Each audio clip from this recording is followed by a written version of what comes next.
Hello there, everybody, and welcome back to another episode of Doodle From with your host, from the most creative autumn.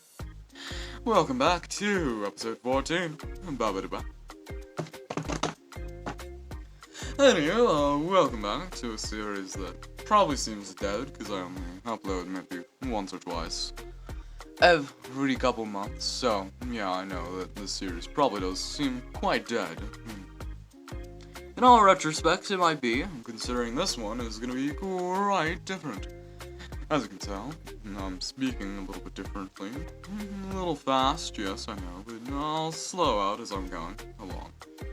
Anyway, might as well get right into it. Anyway, today's theme, I think, would go very well with hats. Because I quite like hats. I think hats are pretty cool. I own a lot of them. I have shared that before, but let's see. I own around 20 plus hats. All hanging on my hat rack. So yeah, that's something I guess. Episode 14, we got hats. Right, well, let's start with the good old classic top hat.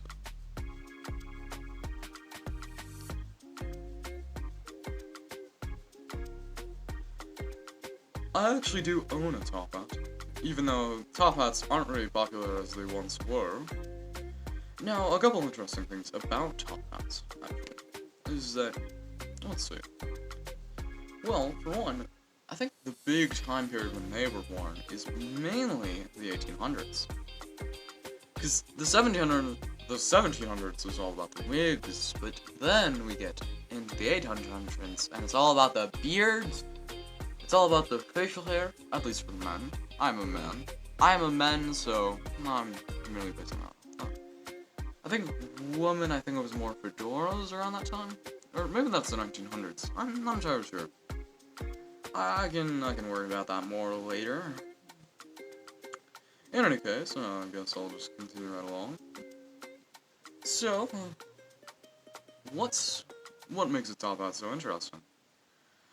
Well, in my opinion, what makes it so very interesting is that top hats,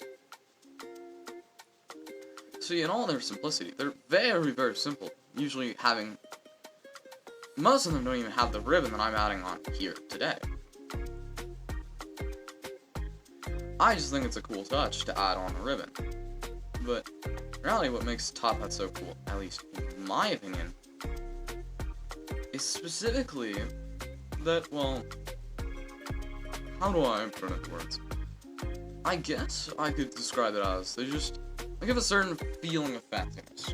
After all, with a lot of British memes or British culture that are considered quite fancy, which I think makes them really interesting. Now, on to the next hat, and other facts, or things that I find interesting about the hat. So I think that might make this episode a little more interesting, is if I give. Now for the newsboy cap. My probably favorite style of hat, actually. Other than the top hat, this is another one that I quite like. Now, I think you might know this, considering one of my many characters, and, you know, one of my channel characters that I've given so much attention to as of recent, wears actually a newsboy cap. I'm not entirely sure of the proper name for the hat, but I do know that it was mainly, at least the way that I know it, is specifically because this is what often newsboys are seen as wearing. The newsboy cap. Where, like, they'd sell you a paper. Like, extra. I think I'll extra, read all about it. I think that's it. And I think what I may do is I may write a little bit of detail about just something that a main highlight of what I said about the hat. Right, next hat that I find quite interesting. The fedora. Or, I guess a fedora. I'm not entirely sure if this is a fedora. it's trying to be a fedora, but it's kind of failing. 6 out of 10 on being a fedora. But, anyway, even though this is a pretty poor rendition of a fedora, from my memory of a fedora anyway, a fedora, what makes a fedora so interesting is specifically the culture around the hat. It's actually, I think oftentimes, it's either considered one of two things. Women in the 1920s, I believe that's the thing that it was used for, or at least a type of fedora, or something close to it, in any case. And also, a big thing is gangs. A lot of gang members, they wore hats like that. At least from our depictions and what we have envisioned them as, which I think is actually pretty neat. And again, it actually goes back into my love of history. Now, I'm not very good at explaining why I like history, but I think that's actually a really interesting thing about it, is that in sort of, I want to say 1920, 1930s America, gangs. Like, you got all of Chicago. Got all the Chicago gangs. It's very interesting stuff, actually. I would highly recommend reading all about it. In any case, now let us get to our next hat. Let's see. What would a good one be that I think may actually that I think may just be a little interesting? I've got one, even though it's not exactly very historic. Actually, I can give a little more of a historically accurate one.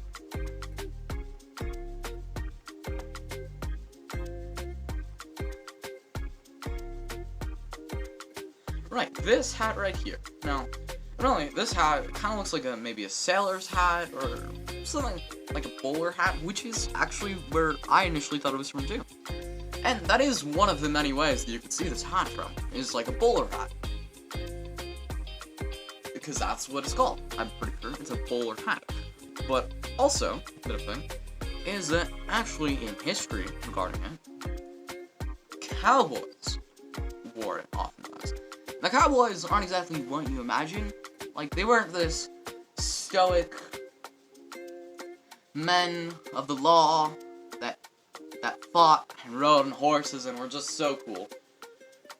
They were something relative. Some people might see them as that, but that wasn't exactly what they were. In reality, cowboys were mainly the cattle ranchers, the farmers, the people of the South. They would, again, ride on horses, but mainly they were doing a lot less stopping violence, and a lot more just helping with cattle and a lot of things like that. It's pretty interesting stuff, actually, I would say. So, yeah. Again, I find history very interesting, honestly. It's one of the... Honestly, history is so cool to me. Now, let's see. What could I use as the final hat we have here in the middle? Considering that I've already given a lot of my favorite hats, or a lot of hats that I find the most interesting in any case. So, let's see. What's another good hat I could actually give some attention to? Well, I actually know a perfect hat for this. One that many people know. Because it's one of the most common hats in our current time.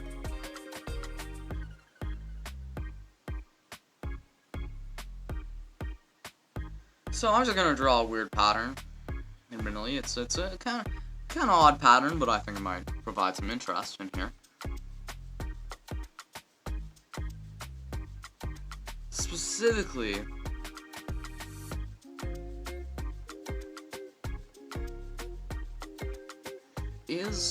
admittedly this is a kind of weird pattern for a hat. In fact, I don't think it would be on a hat. But the key thing about this hat isn't actually the pattern itself, but what the hat itself is. The baseball cap. Weird pattern, I know, but, again, but. What makes the baseball cap so interesting is, it actually did originate in baseball, with baseball players wearing it. Now why? Because, well, they're out in the hot sun, hitting bats, right? You got this guy he has his arm, and like they have this baseball bat, and they're under the hot sun for a good amount of the day, right? So they need something to bring them for the shade, right? And so I imagine that's actually why the baseball cap came to fruition, which I just think is very interesting. Again, it's all very interesting to me. So, and really the sport of baseball, I don't think the sport itself is very interesting, but a lot of the history behind it is pretty interesting. Again, history in and of itself is very neat. So, we have a couple of hats. We have the classic top hat, the baseball cap, the fedora, the bowler hat, and finally, the baseball cap. And so, I thank you for tuning into today's episode of Doodle From, episode 14. Ha ha! And you, this was Creative Boredom, who just made a video that you just watched. And now I will finish this off by saying bye-bye. Till I see you next time.